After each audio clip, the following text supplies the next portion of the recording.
Hello all, ഏവർക്കും PSC tips and ട്രിക്സിൻ്റെ പുതിയൊരു ക്ലാസ്സിലേക്ക് സ്വാഗതം. 10th ലെവൽ പ്രിലിമിനറി എക്സാമിൻ്റെ ഒന്നാം ഘട്ട പരീക്ഷയ്ക്ക് ഇനി ഒരു ദിവസം കൂടെ ഉള്ളൂ അല്ലേ? അപ്പോൾ അവസാന ഘട്ട തയ്യാറെടുപ്പിൽ നിൽക്കുന്ന എല്ലാവർക്കും വേണ്ടിയിട്ട് ഇതാ ഒരു ഹോട്ട് ടോപ്പിക് സെഷനുമായിട്ടാണ് ഇന്ന് വന്നിട്ടുള്ളത് കേട്ടോ. എന്താണെന്ന് വെച്ചാൽ 2021 10th ലെവൽ പ്രിലിമിനറി എക്സാമിനും അതുപോലെ 2022 എക്സാമിനും PSC കോമൺ ആയിട്ട് കുറച്ച് ടോപ്പിക്സ് ചോദിച്ചിട്ടുണ്ട്. അത് നിങ്ങൾ കണ്ടിട്ടുണ്ടായിരുന്നോ? ഓക്കെ, ആ ടോപ്പിക്സ് കണ്ടിട്ടില്ലെങ്കിൽ കുഴപ്പമില്ല, ഇന്നിതാ നമ്മൾ പഠിക്കാൻ പോവാണ്. പ്രധാനമായിട്ടും 5 ടോപ്പിക്സാണ് നമ്മൾ ഇന്ന് ചൂസ് ചെയ്തിട്ടുള്ളത്. ഒന്ന് നദികളാണ്. നദികളെക്കുറിച്ച് എല്ലാ ഘട്ടത്തിലെ പരീക്ഷയ്ക്കും 2 വർഷവും കൃത്യമായിട്ട് PSC ഓരോ ചോദ്യങ്ങളോ അല്ലെങ്കിൽ അതിലധികം ചില വർഷങ്ങളിൽ ചില ഘട്ടത്തിലെ ചോദ്യത്തിൽ 3 ചോദ്യം 4 ചോദ്യം വരെയൊക്കെ ചോദിച്ചിട്ടുണ്ട്. ഓക്കെ, അപ്പോൾ അതെന്തായാലും നമ്മൾ പഠിച്ചിരിക്കണം. പിന്നെ ഉള്ളത് വിറ്റാമിൻസ് ആണ്. വിറ്റാമിൻസിനെ കുറിച്ച് എന്തായാലും ഒന്നല്ലെങ്കിൽ മറ്റൊരു തരത്തിൽ ചോദ്യം വന്നിട്ടുണ്ട്. മനുഷ്യാവകാശം പിന്നെ പറയേണ്ടതില്ല, PSCക്ക് ഏറ്റവും ഫേവറേറ്റ് ആയിട്ടുള്ള മേഖലയാണ്. പിന്നെ ഉള്ളത് നവോത്ഥാന നായകന്മാരിൽ പ്രധാനിയായിട്ട് അയ്യങ്കാളിയെക്കുറിച്ച് എല്ലാ ചോദ്യപേപ്പറുകളിലും ചോദ്യം വന്നിട്ടുണ്ട്. പിന്നീട് നമ്മൾ ചൂസ് ചെയ്തിട്ടുള്ളത് ജലവൈദ്യുത പദ്ധതികളാണ്. എല്ലാ ചോദ്യപേപ്പറിലും 2 വർഷങ്ങളിലും കൃത്യമായിട്ട് 2 3 അല്ലെങ്കിൽ ഒരു ചോദ്യം നിശ്ചയമായിട്ടുണ്ടായിട്ടുണ്ട് ചോദ്യങ്ങൾ വന്നിട്ടുള്ള മേഖലയാണ്. അപ്പോൾ ഈ ഒരു 5 ടോപ്പിക്കിൽ നിന്നാണ് നമ്മൾ ഇന്നത്തെ ഒരു ക്ലാസ് തയ്യാറാക്കിയിട്ടുള്ളത്. ഓക്കെ, അപ്പോൾ നമുക്ക് ക്ലാസ്സിലേക്ക് പോവാം. അതിനു മുന്നേ ടെലിഗ്രാം ചാനലിൻ്റെ കാര്യം ഓർമ്മിപ്പിക്കുന്നു. ജോയിൻ ചെയ്തിട്ടുള്ളവർ എത്രയും പെട്ടെന്ന് തന്നെ ജോയിൻ ചെയ്യാനായിട്ട് ശ്രദ്ധിക്കുക. ഡിസ്ക്രിപ്ഷൻ ബോക്സിൽ നമ്മൾ ലിങ്ക് കൊടുക്കുന്നതായിരിക്കും. ഓക്കെ, അപ്പോൾ നോക്കാം. ഒന്നാമത്തെ ചോദ്യം, നമ്മളിപ്പോൾ ജലവൈദ്യുത പദ്ധതികളെക്കുറിച്ചുള്ള ചോദ്യങ്ങളാണ് നോക്കുന്നത്. പള്ളിവാസൽ പദ്ധതി ഏത് നദിയിലാണ്? പള്ളിവാസൽ പദ്ധതി ഏത് നദിയിലാണ്? മുതിരപ്പുഴ നദിയിലാണ്. മുതിരപ്പുഴ. പള്ളിവാസൽ പദ്ധതി മുതിരപ്പുഴയിലാണ്. മുതിരപ്പുഴ. കുറ്റ്യാടി ജലവൈദ്യുത പദ്ധതി ആരംഭിച്ച വർഷം? 1984. കുറ്റ്യാടി ജലവൈദ്യുത പദ്ധതി ആരംഭിച്ച വർഷം 1984. മണിയാർ ഏത് ജില്ലയിൽ സ്ഥിതി ചെയ്യുന്നു? മണിയാർ സ്ഥിതി ചെയ്യുന്ന ജില്ലയാണ് ചോദിച്ചിട്ടുള്ളത്. മണിയാർ പത്തനംതിട്ട ജില്ലയിലാണ് കേട്ടോ. മണിയാർ പത്തനംതിട്ട ജില്ലയിലാണ്. നോക്കാം അടുത്തത്. ഇടുക്കി പദ്ധതിയുടെ സ്ഥാപിത ശേഷി എത്രയാണ്? ഇടുക്കി ജലവൈദ്യുത പദ്ധതിയുടെ സ്ഥാപിത ശേഷി 780 മെഗാവാട്ടാണ്. 780 മെഗാവാട്ട്. നമ്മൾ കണ്ടു മണിയാറിനെ കുറിച്ചൊരു ചോദ്യം. അടുത്ത ചോദ്യം വന്നിട്ടുണ്ട്. സ്വകാര്യ മേഖലയിൽ പ്രവർത്തിക്കുന്ന കേരളത്തിലെ ആദ്യ ജലവൈദ്യുത പദ്ധതി ഏതാണ്? സ്വകാര്യ മേഖലയിൽ പ്രവർത്തിക്കുന്ന കേരളത്തിലെ ആദ്യ ജലവൈദ്യുത പദ്ധതിയാണ് മണിയാർ. മണിയാർ. കേരളത്തിലെ ഏറ്റവും വലിയ ജലവൈദ്യുത പദ്ധതി ഏതാണ്? ഇടുക്കിയാണ്. ഇടുക്കി. കേരളത്തിലെ ഏറ്റവും വലിയ ജലവൈദ്യുത പദ്ധതിയാണ് ഇടുക്കി ജലവൈദ്യുത പദ്ധതി. കേരളത്തിലെ ആദ്യത്തെ ജലവൈദ്യുത പദ്ധതി ഏതാണ്? കേരളത്തിലെ ഏറ്റവും വലിയ ജലവൈദ്യുത പദ്ധതി ഇടുക്കിയാന്ന് നമ്മൾ പറഞ്ഞു. കേരളത്തിലെ ആദ്യത്തെ ജലവൈദ്യുത പദ്ധതി ഏതാണ്? അത് പള്ളിവാസലാണ് കേട്ടോ. പള്ളിവാസൽ. കേരളത്തിലെ ആദ്യത്തെ ജലവൈദ്യുത പദ്ധതി ഏതായിരുന്നു? പള്ളിവാസൽ. കേരളത്തിലെ ഏറ്റവും വലിയ ജലവൈദ്യുത പദ്ധതി ഏതാണ്? ഇത് കണ്ടോ, റിപ്പീറ്റഡ് ആയിട്ട് വന്നത് കണ്ടോ. ഓക്കെ, ഏതാണ്? ഇടുക്കിയാണ്. ഇടുക്കി. കേരളത്തിലെ ഏറ്റവും വലിയ ജലവൈദ്യുത പദ്ധതി ഇടുക്കി. ഓക്കെ, താഴെ തന്നിരിക്കുന്ന ജലവൈദ്യുത പദ്ധതികളുടെയും അവയുമായി ബന്ധപ്പെട്ട നദികളുടെയും പട്ടികയിൽ ശരിയായത് ഏത്? നോക്കാം. നേര്യമംഗലം ജലവൈദ്യുത പദ്ധതി. നേര്യമംഗലം ജലവൈദ്യുത പദ്ധതി മുതിരപ്പുഴയിലാണ്. പെരിയാർ നദിയുടെ ട്രിബ്യൂട്ടറി ആയിട്ടുള്ള മുതിരപ്പുഴയിലാണ് നേര്യമംഗലം ജലവൈദ്യുത പദ്ധതി ഉള്ളത്. ഓക്കെ, അപ്പോൾ ഒന്നാമത്തെ സ്റ്റേറ്റ്മെന്റ് തെറ്റാണ്. കുറ്റ്യാടി ജലവൈദ്യുത പദ്ധതി അത് കുറ്റ്യാടി നദിയിലാണ്. ഇത് ശരിയാണ്. കുറ്റ്യാടി ജലവൈദ്യുത പദ്ധതി കുറ്റ്യാടി നദി. ശബരിഗിരി ജലവൈദ്യുത പദ്ധതി പമ്പാ നദിയിലാണ് കേട്ടോ. പമ്പാ നദി. ശബരിഗിരി ജലവൈദ്യുത പദ്ധതി പമ്പാ നദിയിലാണ്. കുറ്റ്യാടി ജലവൈദ്യുത പദ്ധതി കുറ്റ്യാടി നദിയിലും. നേര്യമംഗലം ജലവൈദ്യുത പദ്ധതി മുതിരപ്പുഴയിലാണ്. അപ്പോൾ ഒന്നാമത്തേത് മാത്രമാണ് തെറ്റ്, 2ഉം 3ഉം ശരിയാണ്. ഓപ്ഷൻ എ ആണ് നമ്മുടെ ആൻസർ. ഓക്കെ, അപ്പോൾ ജലവൈദ്യുത പദ്ധതികളുമായി നമുക്ക് ഇത്രയും ചോദ്യങ്ങളാണ് വരുന്നത്. എല്ലാ ചോദ്യങ്ങളും ഇതിൽ ഉൾക്കൊള്ളിച്ചിട്ടില്ല. ഇനിയും ചോദ്യങ്ങൾ അവശേഷിക്കുന്നുണ്ട് ചോദ്യപേപ്പറിൽ. നമ്മളൊന്ന് കാണിച്ചു തന്ന് നിങ്ങൾക്ക് കുറച്ചും കൂടെ കോൺഫിഡൻസ് ബൂസ്റ്റ് ചെയ്യാൻ വേണ്ടിയിട്ടുള്ള ചോദ്യങ്ങളാണ് കേട്ടോ നമ്മൾ എടുത്തിട്ടുള്ളത്. അടുത്ത സെറ്റ് നോക്കാം. അയ്യങ്കാളിയുമായി ബന്ധപ്പെട്ട ചോദ്യങ്ങളാണ് ഇനി നമ്മൾ നോക്കാൻ പോകുന്നത്. നോക്കാം. ഒന്നാമത്തേത്, കല്ലുമാല സമരം സംഘടിപ്പിച്ച സാമൂഹ്യ പരിഷ്കർത്താവ് ആരാണ്? കല്ലുമാല സമരം. കല്ലുമാല സമരം സംഘടിപ്പിച്ച സാമൂഹ്യ പരിഷ്കർത്താവ് അയ്യങ്കാളിയാണ്. തിരിച്ചു ചോദിച്ചാലും ഉത്തരം കിട്ടണം കേട്ടോ. അങ്ങനെ വേണം നമ്മൾ പഠിക്കാനായിട്ട്. അടുത്തത്, വില്ലുവണ്ടിയിൽ സഞ്ചരിച്ച് ചരിത്രം സൃഷ്ടിച്ച കേരളത്തിന്റെ സാമൂഹ്യ പരിഷ്കർത്താവാരാണ്? വില്ലുവണ്ടിയിൽ സഞ്ചരിച്ച് ചരിത്രം സൃഷ്ടിച്ച കേരളത്തിന്റെ സാമൂഹ്യ പരിഷ്കർത്താവാണ് അയ്യങ്കാളി. ഇപ്പോഴത്തെ ചോദ്യപേപ്പറുകളിൽ കണ്ടുവരുന്ന പോലെ സ്റ്റേറ്റ്മെന്റ് വൈസ് ക്വസ്റ്റ്യൻസ് വന്നാലും നമ്മൾ ഇതിൽ നിന്നൊക്കെ ആൻസർ കണ്ടെത്താനായിട്ട് പഠിക്കണം കേട്ടോ. അപ്പോൾ ഓരോ ചോദ്യവും പഠിക്കുമ്പോൾ വ്യക്തമായിട്ട് വേണം പഠിക്കാൻ. അതുകൊണ്ടാണ് പറയുന്നത് കേട്ടോ. കല്ലുമാല സമരം സംഘടിപ്പിച്ചത് അയ്യങ്കാളി. വില്ലുവണ്ടിയിൽ സഞ്ചരിച്ച് ചരിത്രം സൃഷ്ടിച്ച കേരളത്തിന്റെ സാമൂഹ്യ പരിഷ്കർത്താവും അയ്യങ്കാളിയാണ്. സാധുജന പരിപാലന യോഗം സ്ഥാപിച്ചതാര്? സാധുജന പരിപാലന യോഗം സ്ഥാപിച്ചതും അയ്യങ്കാളിയാണ്. അയ്യങ്കാളി. വസ്ത്രധാരണ രീതിയിലുള്ള നിയന്ത്രണങ്ങൾക്കെതിരെ കല്ലുമാല സമരം സംഘടിപ്പിച്ച സാമൂഹ്യ പരിഷ്കർത്താവ്. വസ്ത്രധാരണ രീതിയിലുള്ള നിയന്ത്രണങ്ങൾക്കെതിരെ നടത്തിയ സമരം ഏതാണ്? അത് കല്ലുമാല സമരമാണ്. കല്ലുമാല സമരം സംഘടിപ്പിച്ച സാമൂഹ്യ പരിഷ്കർത്താവാണ് അയ്യങ്കാളി. അയ്യങ്കാളി. ഓക്കെ, അടുത്ത ചോദ്യം. കേരളത്തിലെ ആദ്യത്തെ സംഘടിത കർഷക തൊഴിലാളി സമരം ആരുടെ നേതൃത്വത്തിലായിരുന്നു നടന്നത്? കേരളത്തിലെ ആദ്യത്തെ സംഘടിത കർഷക തൊഴിലാളി സമരം അയ്യങ്കാളിയുടെ നേതൃത്വത്തിലായിരുന്നു നടന്നത്. ഓക്കെ, അയ്യങ്കാളി. അയ്യങ്കാളി ജനിച്ച ദിവസം. അയ്യങ്കാളി ജനിച്ച ദിവസം 1863 ഓഗസ്റ്റ് 28 1863 ഓഗസ്റ്റ് 28 അയ്യങ്കാളി ജനിച്ച ദിവസം.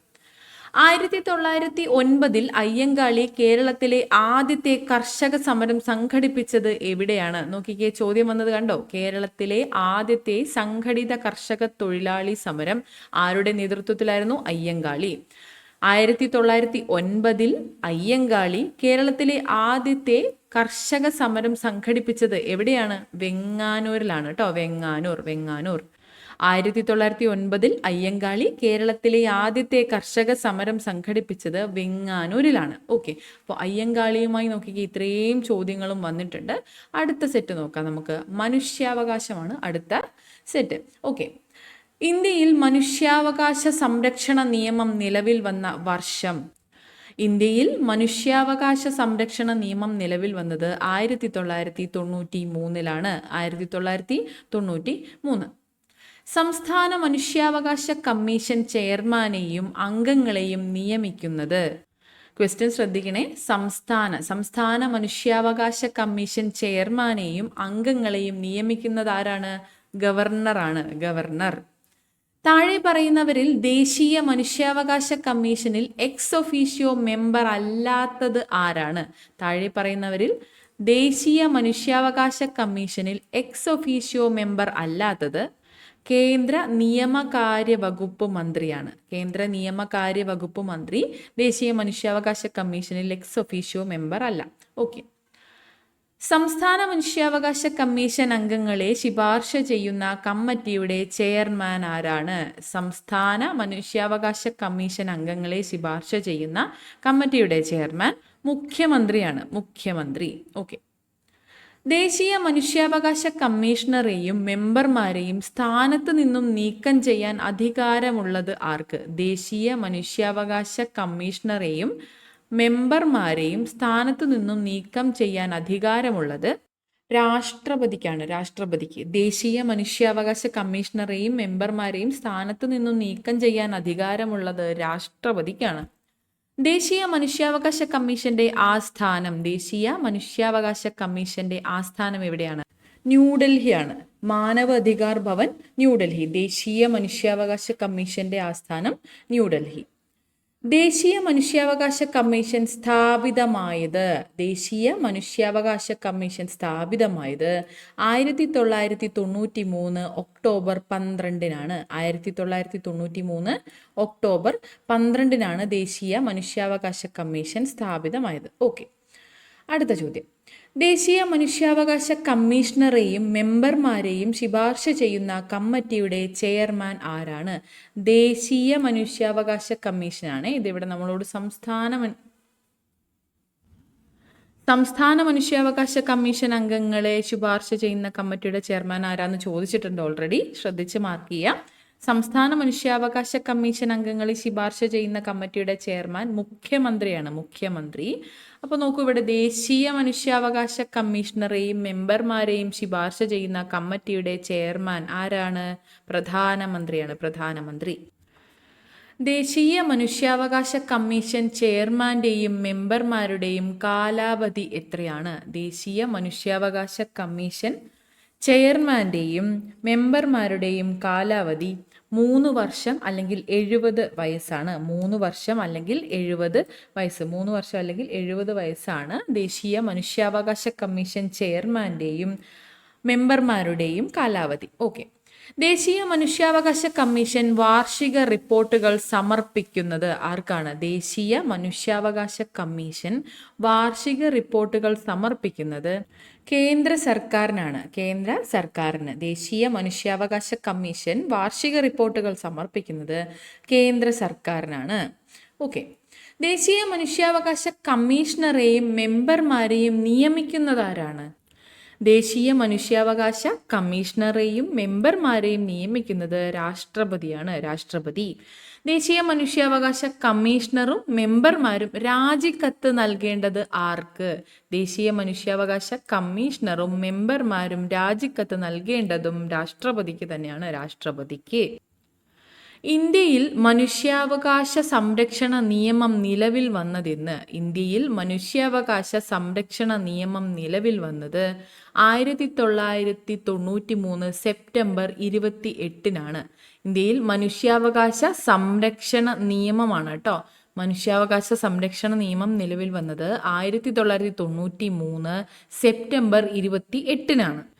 1993 സെപ്റ്റംബർ 28-ന് നിലവിൽ വന്ന മനുഷ്യാവകാശ സംരക്ഷണ ഓർഡിനൻസ് പ്രകാരം കമ്മീഷൻ നിലവിൽ വന്ന വർഷമാണ് 1993 ഒക്ടോബർ 12 കേട്ടോ. അപ്പം അത് തെറ്റിപ്പോവാതെ മാർക്ക് ചെയ്യുക. മനുഷ്യാവകാശ സംരക്ഷണ നിയമം നിലവിൽ വന്നത് 1993 സെപ്റ്റംബർ 28-നും അതുപോലെ ഇതനുസരിച്ചുള്ള ഓർഡിനൻസ് പ്രകാരം കമ്മീഷൻ നിലവിൽ വന്നത് 1993 ഒക്ടോബർ 12-നുമാണ്. ഓക്കെ. ഇനി ദേശീയ മനുഷ്യാവകാശ കമ്മീഷൻ എന്ത് തരം സ്ഥാപനമാണ്? ദേശീയ മനുഷ്യാവകാശ കമ്മീഷൻ ഒരു സ്റ്റാറ്റ്യൂട്ടറി ബോഡിയാണ്, ഒരു സ്റ്റാറ്റ്യൂട്ടറി ബോഡിയാണ്. ദേശീയ മനുഷ്യാവകാശ കമ്മീഷന്റെ പ്രധാന കാര്യനിർവഹണോദ്യോഗസ്ഥൻ ആരാണ്? ദേശീയ മനുഷ്യാവകാശ കമ്മീഷന്റെ പ്രധാന കാര്യനിർവഹണോദ്യോഗസ്ഥൻ സെക്രട്ടറി ജനറൽ ആണ്, സെക്രട്ടറി ജനറൽ. ദേശീയ മനുഷ്യാവകാശ കമ്മീഷന്റെ അധ്യക്ഷനായി നിയമിക്കപ്പെട്ട ആദ്യ മലയാളി ആരാണ്? ദേശീയ മനുഷ്യാവകാശ കമ്മീഷന്റെ അധ്യക്ഷനായി നിയമിക്കപ്പെട്ട ആദ്യ മലയാളി ജസ്റ്റിസ് KG ബാലകൃഷ്ണനാണ്, ജസ്റ്റിസ് KG ബാലകൃഷ്ണൻ. ദേശീയ മനുഷ്യാവകാശ കമ്മീഷന്റെ പ്രഥമ ചെയർമാൻ ആരായിരുന്നു? ദേശീയ മനുഷ്യാവകാശ കമ്മീഷന്റെ പ്രഥമ chairman justice Ranganatha Mishra, justice Ranganatha Mishra. താഴെ തന്നിരിക്കുന്നവയിൽ ദേശീയ മനുഷ്യാവകാശ കമ്മീഷൻ ചെയർമാൻ സ്ഥാനം നിർവഹിച്ചിട്ടില്ലാത്ത വ്യക്തി ആരാണ്? ചെയർമാൻ സ്ഥാനം നിർവഹിച്ചിട്ടില്ലാത്ത വ്യക്തിയാണ് ചോദിച്ചിട്ടുള്ളത്. ജസ്റ്റിസ് ഗോപാൽ ബല്ലവ് പട്നായിക് ദേശീയ മനുഷ്യാവകാശ കമ്മീഷൻ ചെയർമാൻ സ്ഥാനം നിർവഹിച്ചിട്ടില്ലാത്ത വ്യക്തിയാണ് കേട്ടോ. ജസ്റ്റിസ് രംഗനാഥ മിശ്ര പ്രഥമ ചെയർപേഴ്സൺ ആയിരുന്നു. അതുപോലെ ജസ്റ്റിസ് രാജേന്ദ്ര ബാബു, ജസ്റ്റിസ് രാജേന്ദ്ര ബാബു 2007-2009 കാലഘട്ടത്തിലെ മനുഷ്യാവകാശ കമ്മീഷൻ ചെയർമാനായിരുന്നു. ജസ്റ്റിസ് MN വെങ്കിടചെല്ലയ്യ രണ്ടാമത്തെ ചെയർമാനായിരുന്നു കേട്ടോ. ദേശീയ മനുഷ്യാവകാശ കമ്മീഷന്റെ രണ്ടാമത്തെ ചെയർമാനായിരുന്നു ജസ്റ്റിസ് MN വെങ്കിടചെല്ലയ്യ. ഓക്കെ. അപ്പോൾ ഇദ്ദേഹം മാത്രമാണ് ദേശീയ മനുഷ്യാവകാശ കമ്മീഷനിൽ ചെയർമാൻ സ്ഥാനം നിർവഹിച്ചിട്ടില്ലാത്ത വ്യക്തി. ഓക്കെ. അടുത്ത ചോദ്യം. ദേശീയ മനുഷ്യാവകാശ കമ്മീഷനുമായി ബന്ധപ്പെട്ട പ്രസ്താവനകൾ ഏവ? നോക്കാം. ഒക്ടോബർ 12, 1993 നിലവിൽ വന്നു. 12 ഒക്ടോബർ 1993 നിലവിൽ വന്നു. ശരിയായിട്ടുള്ള പ്രസ്താവനയാണ്. അധ്യക്ഷൻ ആരാണ്? ദേശീയ മനുഷ്യാവകാശ കമ്മീഷന്റെ കാര്യമാണ് ചോദിച്ചിട്ടുള്ളത് കേട്ടോ. അപ്പോൾ സുപ്രീം കോടതി ആയിരിക്കും, ഹൈക്കോടതി ആയിരിക്കില്ല. അപ്പോൾ ഈ ഒരു സ്റ്റേറ്റ്മെന്റ് തെറ്റാണ്. സുപ്രീം കോടതി ചീഫ് ജസ്റ്റിസ് അല്ലെങ്കിൽ ജഡ്ജി പദവി വഹിച്ച ഒരാളായിരിക്കണം ദേശീയ മനുഷ്യാവകാശ കമ്മീഷന്റെ ചെയർപേഴ്സൺ. ഓക്കെ. ഹൈക്കോടതി അല്ല, സുപ്രീം കോടതിയാണെന്ന് ഓർത്തിരിക്കുക. ദേശീയ മനുഷ്യാവകാശ കമ്മീഷന്റെ ചെയർപേഴ്സൺ സുപ്രീം കോടതി ചീഫ് ജസ്റ്റിസ് അല്ലെങ്കിൽ ജഡ്ജി പദവി വഹിച്ച ഒരാളായിരിക്കണം. ഓക്കെ. ചെയർമാനെ നിയമിക്കുന്നത് ഇന്ത്യൻ പ്രസിഡന്റാണ്. ശരിയായിട്ടുള്ള പ്രസ്താവനയാണ്. ദേശീയ മനുഷ്യാവകാശ കമ്മീഷന്റെ ചെയർമാനെ നിയമിക്കുന്നത് ഇന്ത്യൻ പ്രസിഡന്റാണ്. ഓക്കെ. അപ്പോൾ നമ്മളോട് ചോദിച്ചിട്ടുള്ളത് ശരിയായിട്ടുള്ള പ്രസ്താവനയാണ്. 1ഉം 3ഉം ആണ് ശരി. ഓപ്ഷൻ ബി ആണ് നമ്മുടെ ആൻസർ. ഇപ്പം തന്നെ നമ്മൾ കണ്ടില്ലേ എത്രത്തോളം ചോദ്യങ്ങളാണ് ആ ഒരൊറ്റ ടോപ്പിക്കിൽ നിന്ന് വന്നിട്ടുള്ളതെന്ന്. ഷോർട്ട് ആയിട്ടുള്ള ഒരു ടോപ്പിക്കാണ്. അപ്പോൾ കൃത്യമായി തന്നെ പഠിച്ചിരിക്കുക. നമുക്ക് അടുത്ത ടോപ്പിക്ക് നോക്കാം. നദികൾ. ഇതിൽ കേരളത്തിലെയും ഇന്ത്യയിലെയും നദികളിൽ നിന്നുള്ള ചോദ്യങ്ങൾ നമ്മൾ ഉൾപ്പെടുത്തിയിട്ടുണ്ട് കേട്ടോ. അപ്പം നോക്കാം. 1, മാമാങ്കം നടന്നിരുന്ന തിരുനാവായ ഏത് നദിയുടെ തീരത്താണ്? മാമാങ്കം നടന്നിരുന്ന തിരുനാവായ ഏത് നദിയുടെ തീരത്താണ്? ഭാരതപ്പുഴ. കേരളത്തിലെ കിഴക്കോട്ടൊഴുകുന്ന നദികളുടെ ശരിയായ ജോഡി താഴെ കൊടുത്തിരിക്കുന്നതിൽ നിന്നും തിരഞ്ഞെടുക്കുക. നമുക്കറിയാം കിഴക്കോട്ടൊഴുകുന്ന നദികൾ കേരളത്തിൽ 3 കബനി, ഭവാനി, പാമ്പാർ. നോക്കൂ കബനി, ഭവാനി, പാമ്പാർ നമ്മൾ പറഞ്ഞു. പാമ്പാറും ഭവാനി ഇവിടെ ഓപ്ഷനിൽ തന്നിട്ടുണ്ട്. ഇവ രണ്ടും കിഴക്കോട്ടൊഴുകുന്നതാണ്. മറ്റുള്ളവയെല്ലാം തന്നെ കേരളത്തിലെ മറ്റ് നദികൾ 41 നദികളും പടിഞ്ഞാറോട്ടൊഴുകുന്നവയാണ്. അപ്പോൾ ഈ 2 ഓപ്ഷനും തന്നിരിക്കുന്നതിൽ തെറ്റാണ്. അപ്പോൾ ശരിയായിട്ടുള്ള ജോഡിയാണ് ചോദിച്ചിട്ടുള്ളത്. 2ഉം 3ഉം ആണ് ശരി. 2ഉം 3ഉം ഓപ്ഷൻ സി ആണ് നമ്മുടെ ആൻസർ. കേരളത്തിൽ കിഴക്കോട്ടൊഴുകുന്ന നദികൾ കബനി, ഭവാനി, പാമ്പാർ. ഓക്കെ. അപ്പോൾ ഓപ്ഷൻ സി ആണ് നമ്മുടെ ആൻസർ. ചുവടെ തന്നിരിക്കുന്ന നദികളിൽ അറബിക്കടലിൽ പതിക്കുന്നവ ഏതൊക്കെ? നോക്കാം. സിന്ധു, മഹാനദി, നർമ്മദ, പെരിയാർ എന്നിവയാണ് നമ്മുടെ ഓപ്ഷൻസ്. അതിൽ സിന്ധു നദി പടിഞ്ഞാറോട്ടൊഴുകുന്ന നദിയാണ്. മഹാനദി കിഴക്കോട്ടൊഴുകുന്ന നദിയാണ്. നർമ്മദയും പെരിയാറും അതുപോലെ തന്നെ പടിഞ്ഞാറോട്ടൊഴുകുന്ന നദികളാണ്. അപ്പോൾ അറബിക്കടൽ ഇന്ത്യയുടെ പടിഞ്ഞാറ് ഭാഗത്തായതിനാൽ മഹാനദി ഈസ്റ്റ്വേർഡ് ഫ്ലോയിങ് ആണ്. അപ്പോൾ കിഴക്കോട്ടൊഴുകുന്ന നദി ആയതുകൊണ്ട് തന്നെ ഓപ്ഷൻ ബിയിൽ, അതായത് മഹാനദി, ഈ ഒരു ഉത്തരത്തിൽ വരില്ല. സിന്ധു, നർമ്മദ, പെരിയാർ എന്നിവയാണ് അറബിക്കടലിൽ പതിക്കുന്ന നദികൾ. ഓക്കെ. അപ്പോൾ രണ്ടാമത്തേത് തെറ്റാണ്. ബാക്കി 3ഉം ആണ് ശരിയായിട്ടുള്ളത്. 1, 3, 4 എന്നതാണ് ശരി. ഓപ്ഷൻ ബി ആണ് നമ്മുടെ ആൻസർ. ഓക്കെ ആണല്ലോ? ക്ലിയർ ആണല്ലോ? അടുത്ത ചോദ്യം. തഞ്ചാവൂർ ഏത് നദീതീരത്ത് സ്ഥിതി ചെയ്യുന്നു? തഞ്ചാവൂർ ഏത് നദീതീരത്താണ് സ്ഥിതി ചെയ്യുന്നത്? കാവേരി നദീതീരത്താണ് തഞ്ചാവൂർ സ്ഥിതി ചെയ്യുന്നത്. അടുത്തത്. താഴെ കൊടുത്തിരിക്കുന്നവയിൽ നിന്നും കിഴക്കോട്ടൊഴുകുന്ന കേരളത്തിലെ നദി ഏതാണ്? കിഴക്കോട്ടൊഴുകുന്നത് 3 നമ്മൾ പറഞ്ഞു. കബനി, ഭവാനി, പാമ്പാർ. ഇവിടെ തന്നിരിക്കുന്നവയിൽ പാമ്പാറാണ് നമ്മുടെ ആൻസർ. ഓക്കെ. പശ്ചിമഘട്ടത്തിലെ ബ്രഹ്മഗിരി കുന്നുകളിൽ നിന്ന് ഉത്ഭവിക്കുന്ന നദി ഏത്? പശ്ചിമഘട്ടത്തിലെ ബ്രഹ്മഗിരി കുന്നുകളിൽ നിന്ന് ഉദ്ഭവിക്കുന്ന നദിയാണ് കാവേരി. ഓക്കെ. പശ്ചിമഘട്ടത്തിലെ ബ്രഹ്മഗിരി കുന്നുകളിൽ നിന്ന് ഉദ്ഭവിക്കുന്ന നദിയാണ് കാവേരി. ചുവടെ തന്നിട്ടുള്ളതിൽ കേരളത്തിന്റെ കിഴക്കോട്ടൊഴുകുന്ന നദി ഏതാണ്? ഇവിടെ തന്നിട്ടുള്ളവയിൽ കേരളത്തിൽ കിഴക്കോട്ടൊഴുകുന്ന നദിയാണ് കബനി. കേരളത്തിലെ ഏറ്റവും നീളം കൂടിയ നദി ഏതാണ്? കേരളത്തിലെ ഏറ്റവും നീളം കൂടിയ നദി പെരിയാർ. ഇന്ത്യയുടെ ദേശീയ നദി ഏതാണ്? ഇന്ത്യയുടെ ദേശീയ നദി ഗംഗയാണ്. സിന്ധു, ഗംഗ, ബ്രഹ്മപുത്ര നദികളുടെ എക്കൽ നിക്ഷേപങ്ങൾ മൂലം രൂപപ്പെട്ട ഭൂവിഭാഗം ഏതാണ്? സിന്ധു, ഗംഗ, ബ്രഹ്മപുത്ര നദികളുടെ എക്കൽ നിക്ഷേപങ്ങൾ മൂലം രൂപപ്പെട്ട ഭൂവിഭാഗം ഉത്തരമഹാസമതലമാണ്. ഉത്തരമഹാസമതലം. താഴെ തന്നിരിക്കുന്നവയിൽ നിന്നും ഉപദ്വീപീയ നദികളിൽ ഉൾപ്പെടാത്ത നദി കണ്ടെത്തുക. ഉപദ്വീപീയ നദികളിൽ ഉൾപ്പെടാത്തതാണ് ചോദിച്ചിട്ടുള്ളത്. ഈ പൊതുവെ പശ്ചിമഘട്ടം പ്രധാന ഉപദ്വീപീയ നദികളെ 2 ജലവിഭാഗങ്ങളായിട്ട് തിരിച്ചിട്ടുണ്ട്. അതിൽ ഒന്ന് കിഴക്കോട്ടൊഴുകുന്നവയും അതുപോലെ മറ്റൊന്ന് പടിഞ്ഞാറോട്ടൊഴുകുന്നവയാണ്. ഒന്ന് ബംഗാൾ ഉൾക്കടലിലേക്ക് പതിക്കുന്നവയും മറ്റൊന്ന് അറബിക്കടലിലേക്ക് ഒഴുകുന്നവയുമാണ്. ഓക്കെ. ഉപദ്വീപീയ നദികൾ 2 തരത്തിലാണ് ഉള്ളതെന്നാണ് പറഞ്ഞത്. അതിൽ കിഴക്കോട്ടൊഴുകുന്ന ഉപദ്വീപീയ നദികൾ ഏതൊക്കെയാണ്? ഉപദ്വീപീയ നദികളിൽ പ്രധാനപ്പെട്ട നദികൾ കിഴക്കോട്ടൊഴുകുന്നവയിൽ 1 മഹാനദി, 2 ഗോദാവരി, 3 കൃഷ്ണ, 4 കാവേരി. ഓക്കെ. ഇനി ഉപദ്വീപീയ നദികളിൽ പടിഞ്ഞാറോട്ടൊഴുകുന്നവയാണ് നർമ്മദയും താപ്തിയും. ഓക്കെ. അപ്പം നർമ്മദ എവിടെയുണ്ട്? മഹാനദി, കാവേരി. അപ്പോൾ നമ്മളോട് ചോദിച്ചിട്ടുള്ളത് ഉപദ്വീപീയ നദികളിൽ ഉൾപ്പെടാത്ത നദി ഏതാണ്? അത് ലൂണിയാണ് കേട്ടോ. ഓക്കെ ആണല്ലോ? അടുത്തത്. ശ്രീശൈലം പദ്ധതി സ്ഥിതി ചെയ്യുന്ന നദി ഏതാണ്? ശ്രീശൈലം പദ്ധതി സ്ഥിതി ചെയ്യുന്ന നദി കൃഷ്ണ നദിയാണ്. കൃഷ്ണ നദി. ഏറ്റവും വലിയ നദീതടമുള്ള ഇന്ത്യൻ നദി ഏതാണ്? ഏറ്റവും വലിയ നദീതടമുള്ള ഇന്ത്യൻ നദി ഗംഗാ നദിയാണ്. ഗംഗ. ഒരു നദിയിലേക്ക് വെള്ളമെത്തുന്ന നിശ്ചിത പ്രദേശം ഏതാണ്? ഒരു നദിയിലേക്ക് വെള്ളമെത്തുന്ന നിശ്ചിത പ്രദേശമാണ് വൃഷ്ടിപ്രദേശം. സിന്ധുവിന്റെ ഏറ്റവും വലിയ പോഷക നദി ഏതാണ്? സിന്ധു നദിയുടെ ഏറ്റവും വലിയ പോഷക നദിയാണ് ചിനാബ്. അറബിക്കടൽ നദീവ്യൂഹത്തിൽ ഉൾപ്പെടാത്ത നദി ഏതാണ്?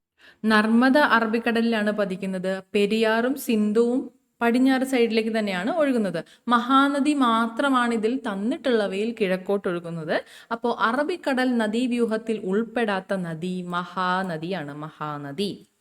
സിന്ധു നദി പാകിസ്ഥാനിലേക്ക് പ്രവേശിക്കുന്ന ഭാഗം. സിന്ധു നദി പാകിസ്ഥാനിലേക്ക് പ്രവേശിക്കുന്നത് ചില്ലാറിലാണ്. ചില്ലാർ. അറബിക്കടൽ നദീവ്യൂഹത്തിൽ ഉൾപ്പെടാത്ത നദി ഏതാണ്? കണ്ടോ, റിപ്പീറ്റഡ് ആയിട്ട് ചോദ്യം വരുന്നത് കണ്ടോ. അറബിക്കടൽ നദീവ്യൂഹത്തിൽ ഉൾപ്പെടാത്ത നദി ഏതാണ്? ഗംഗയാണ്. ഈ കൂട്ടത്തിൽ അറബിക്കടലിൽ പതിക്കാത്ത നദി ഗംഗാ നദിയാണ്. ബംഗാൾ ഉൾക്കടൽ നദീവ്യൂഹത്തിൽ ഉൾപ്പെടാത്ത നദി ഏതാണ്? ബംഗാൾ ഉൾക്കടൽ നദീവ്യൂഹത്തിൽ ഉൾപ്പെടാത്ത നദി നർമ്മദ നദിയാണ്. നർമ്മദ. നോക്കിക്കേ, കൃഷ്ണ, കാവേരി, മഹാനദി എന്നിവ ഈസ്റ്റ് സൈഡിലേക്കും ബംഗാൾ ഉൾക്കടൽ നദീവ്യൂഹത്തിൽ ഉൾപ്പെടുന്ന നദി നർമ്മദയുമാണ്. ഓക്കെ. ഇന്ത്യയിലെ ഏറ്റവും ഉയരത്തിൽ സ്ഥിതി ചെയ്യുന്ന എയർപോർട്ടായ ലേ ഏത് നദിക്കരയിലാണ്? സിന്ധു. ഇന്ത്യയിലെ ഏറ്റവും ഉയരത്തിൽ സ്ഥിതി ചെയ്യുന്ന എയർപോർട്ട് ഏതാണ്? അത് ലേ ആണ്. ലേ സ്ഥിതി ചെയ്യുന്നത് സിന്ധു നദിക്കരയിലാണ്. സിന്ധു നദിക്കര. അടുത്ത സെറ്റ് ചോദ്യമാണ്. നമ്മൾ ഓൾറെഡി നദീവ്യൂഹത്തെക്കുറിച്ചുള്ള ചോദ്യങ്ങൾ കണ്ടു കഴിഞ്ഞു കേട്ടോ. ഇനി രക്തം കട്ടപിടിക്കാൻ സഹായിക്കുന്ന വിറ്റാമിൻ ഏതാണ്? രക്തം കട്ടപിടിക്കാൻ സഹായിക്കുന്ന വിറ്റാമിൻ കെ ആണ്. ഏത് ജീവകത്തിന്റെ അപര്യാപ്തതയാണ് റിക്കറ്റ്സ് എന്ന രോഗത്തിന് കാരണം? ഏത് ജീവകത്തിന്റെ അപര്യാപ്തതയാണ് റിക്കറ്റ്സ് എന്ന രോഗത്തിന് കാരണം? ജീവകം ഡി ആണ് കേട്ടോ. ജീവകം ഡിയുടെ അപര്യാപ്തതയാണ് റിക്കറ്റ്സ് എന്ന രോഗത്തിന് കാരണം. ശരീരത്തിലെ കാൽസ്യം ആഗിരണത്തെ ഉത്തേജിപ്പിക്കുന്ന ജീവകം ഏതാണ്? ശരീരത്തിലെ കാൽസ്യം ആഗിരണത്തെ ഉത്തേജിപ്പിക്കുന്ന ജീവകവും ജീവകം ഡി തന്നെയാണ്. ജീവകം ഡി. കണ്ണിന് സുഗമമായ പ്രവർത്തനത്തിന് ആവശ്യമായ ജീവകം. കണ്ണിന്റെ സുഗമമായ പ്രവർത്തനത്തിന് ആവശ്യമായ ജീവകമാണ് ജീവകം എ. ജീവകം സിയുടെ അപര്യാപ്തത മൂലമുണ്ടാകുന്ന രോഗം ഏത്? ജീവകം സിയുടെ അപര്യാപ്തത മൂലമുണ്ടാകുന്ന രോഗമാണ് സ്കർവി. അടുത്തത്, പാകം ചെയ്താൽ നഷ്ടപ്പെടുന്ന വിറ്റാമിൻ ഏതാണ്? പാകം ചെയ്താൽ നഷ്ടപ്പെടുന്ന വിറ്റാമിൻ സി തന്നെയാണ് കേട്ടോ. വിറ്റാമിൻ സി ആണ് പാകം ചെയ്താൽ നഷ്ടപ്പെടുന്ന വിറ്റാമിൻ. ചുവടെ കൊടുത്തിട്ടുള്ളവയിൽ വൈറ്റമിൻ എച്ച് എന്നറിയപ്പെടുന്നത് ഏത്? ചുവടെ കൊടുത്തിട്ടുള്ളവയിൽ വൈറ്റമിൻ എച്ച് എന്നറിയപ്പെടുന്നത് ബയോട്ടിൻ ആണ്. ബയോട്ടിൻ. Vitamin H biotin. ശരീരത്തിൽ ഇരുമ്പിന്റെ ആഗിരണം ഉത്തേജിപ്പിക്കുന്ന വിറ്റാമിൻ ഏത്? ശരീരത്തിൽ ഇരുമ്പിന്റെ ആഗിരണം ഉത്തേജിപ്പിക്കുന്ന വിറ്റാമിനാണ് വിറ്റാമിൻ സി. രക്തം കട്ടപിടിക്കുന്നതിന് ആവശ്യം വേണ്ട ജീവകം ഏതാണ്? രക്തം കട്ടപിടിക്കുന്നതിന് ആവശ്യമായ ജീവകം കെ ആണ്. അസ്ഥികളുടെയും പല്ലുകളുടെയും ആരോഗ്യകരമായ വളർച്ചയ്ക്ക് അത്യന്താപേക്ഷിതമായ ജീവകം ഏതാണ്? അസ്ഥികളുടെയും പല്ലുകളുടെയും ആരോഗ്യകരമായ വളർച്ചയ്ക്ക് അത്യന്താപേക്ഷിതമായ ജീവകം ഡി ആണ്. ജീവകം ഡി. ചുവടെ ചേർത്തിട്ടുള്ളവയിൽ വൈറ്റമിൻ എച്ച് എന്നറിയപ്പെടുന്നത് ഏത്? ചുവടെ ചേർത്തിട്ടുള്ളതിൽ വൈറ്റമിൻ എച്ച് എന്നറിയപ്പെടുന്നത് കണ്ടോ, റിപ്പീറ്റഡ് ക്വസ്റ്റ്യൻ ആണ്. രണ്ടാമതും അതേ ചോദ്യം തന്നെ റിപ്പീറ്റ് ആയിട്ട് ചോദിച്ചിട്ടുണ്ട്. ബയോട്ടിനാണ് നമ്മുടെ ആൻസർ. വൈറ്റമിൻ എച്ച് എന്നത് ബയോട്ടിനാണ്. വിറ്റാമിനുകളെ ലയത്വം അനുസരിച്ച് അവയെ എത്രയായി തരംതിരിച്ചിരിക്കുന്നു?